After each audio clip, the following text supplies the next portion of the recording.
ठीक रोपवेरु ओह्लैई पूरा पाखरु ही सुट करागला आम दौड़ दौड़ी आसुचु माने देखुचु आम सामने से पड़ुचंती तापर तांकु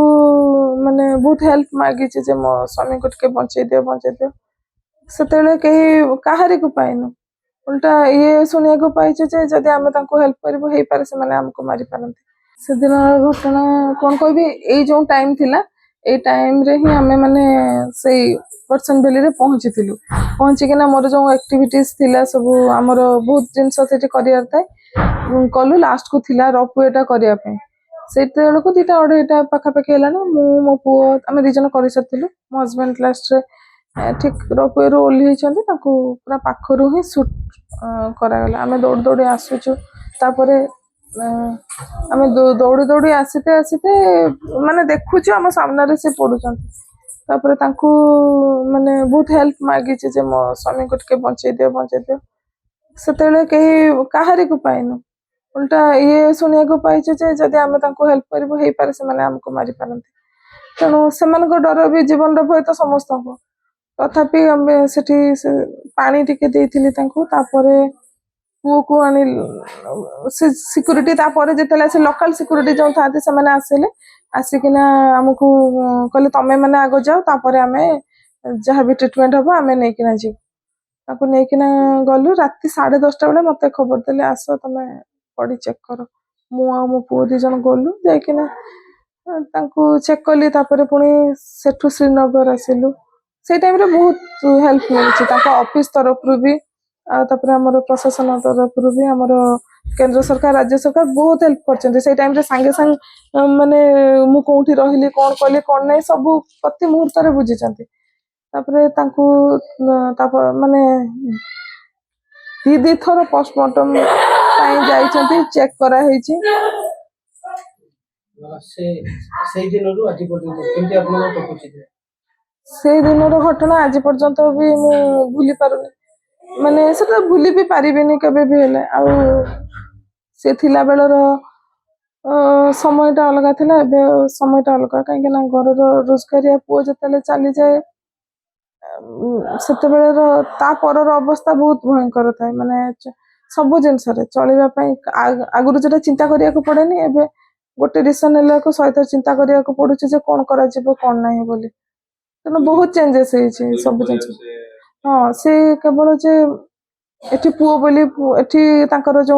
रेस्पॉन्सिबिलिटी थिला सेटा बुझुतले से नै आम घरे भी आमे 2 भौणी तेणु आम घर कथा भी से बुझुतले तेणु केवल आम घर कथा नुह से एमिति करे भी पाखापाखि रे जो माने तांको भरोसा करंती समस्त कथा बुझुतले तेणु से गला परे बहुत जन एमिति का जे से निजे जानि पारु नाहंती जे कोन करिए कोन नै आपनकर आपन थिले एवं बोथले आपन जे प्रसन्न बाबू देख करले जे सोइदारे से समय वर्तमान परिस्थिति केमि ताको नै पुओर तो से क्लास 4 थिला एई टाइम रे तार छुट्टी पड़िबो होतला हमें जाइथिलु क्लास 5 हेलानी किंतु टिके माने आगुरु बापा संगे जो मजा मस्ती सेटा माने हठात किना बढ़ हे छी से मको माने तार से पिलाळी आमीटा नाही कहया को गले हसुची सब करूची किंतु सेमिति का नाही जे माने हार्ट रु जे खुशी अछि से नाही जेमति का लागु कि से बहुत बड़ हे मोर टिके देह खराब हेले कि मु कोठी जो मन दुख कली कांदिला माने से टेंशन हे जाए बहुत ता संगे बहुत बढ़ी है तार रेस्पॉन्सिबिलिटी आ आगुरु जो जिद्दी करूला से जिद्दीटा भी नहीं जदि मु मना कर थाउ ठीक अच्छे माने से भी बुझ सरकार से बहुत हेल्प करथिले आ बहुत प्रतिश्रुति भी देइथिले प्रतिश्रुति भितर से केवल आर्थिक सहायता राशि मत देइछथि आ जो प्रतिश्रुति देइथिले जे सरकारी चाकरी गोटे देबे बोली आ पुओर पाठपढ़ा कथा बुझिबे बोली मते गोटे मो योग्यता अनुसार मोर गोटे भल सरकारी चाकरी मते देले आ प्रतिश्रुति रक्षा कले मु बहुत माने उपकृत हेबी आ मु निवेदन भी करूची हमर सांसदों को भी हमर 2 एमएलए सान को भी आ मुख्यमंत्री को भी माने निवेदन करूची जे मोर जो प्रतिश्रुति देइथिले से प्रतिश्रुतिटा टिके जल्दी पूर्ण कले माने मोर आशाटा ना एबे डर लागुची आशंका रहउची जे केबे होबो कहीं कि ना अलगा राज्य रे सेटा पाई सारिलेनी तेणु आम राज्य देबे निश्चय कहीं ना उठी भी देइची भी मो डॉक्यूमेंट से कहि चंदे प्रोसेस रे अछि बोली किंतु से वर्षे हे गलानी बोली टिके ମାନେ ପ୍ରତିଶ୍ରୁତି ସରକାର ଟିକେ ରଖନ୍ତୁ, ଆଶାଟା ଆଶଙ୍କାରେ ପରିଣତ ହେଇଗଲାଣି। ତେଣୁ ସରକାରଙ୍କୁ ନିବେଦନ କରୁଛି ଯେ ତାଙ୍କର ପ୍ରତିଶ୍ରୁତିଟା ସେ ଟିକେ ରକ୍ଷା କରନ୍ତୁ। ଶେଷ ପ୍ରଶ୍ନ ରହିବ, ଯୋଉ ଆତଙ୍କବାଦୀ ମାନେ ଅଛନ୍ତି ଯୋଉମାନେ ଏଇଭଳିଆ ବର୍ବରତା କାଣ୍ଡ ଘଟାଉଛନ୍ତି, ମାନସଙ୍କ ପାଇଁ ଗୋଟେ ସେମାନେ କଳଙ୍କିତ ଚେହେରା, ତାକୁ ସରକାରଙ୍କୁ କେମିତି ନିବେଦନ করে କଣ ସେ ଷ୍ଟେପ୍ ନେବା ଦରକାର, ଆଉ ଏଇ ଯୋଉ ଆତଙ୍କବାଦୀ ଭଳିଆ ଗୋଟେ ଶବ୍ଦକୁ ସମାଜରେ ଲିପି ସମାପ୍ତ କରିବା। ସରକାର ତ ସେତେବେଳେ ସାଙ୍ଗେ ସାଙ୍ଗେ ମାନେ ମେ 7ରେ ହିଁ ଅପରେସନ ସିନ୍ଦୁର ଆରମ୍ଭ କରିଥିଲେ। ମୋର ମନେ ଅଛି ରାତିରେ ହିଁ ଆରମ୍ଭ କରିଥିଲେ। ଆଉ ବହୁତ ଖୁସି ଲାଗିଲା, କାହିଁକି ନା ସେତେବେଳେ ଯୋଉ ସିଚୁଏସନ ଥିଲା, ମାନେ ମତେ ତ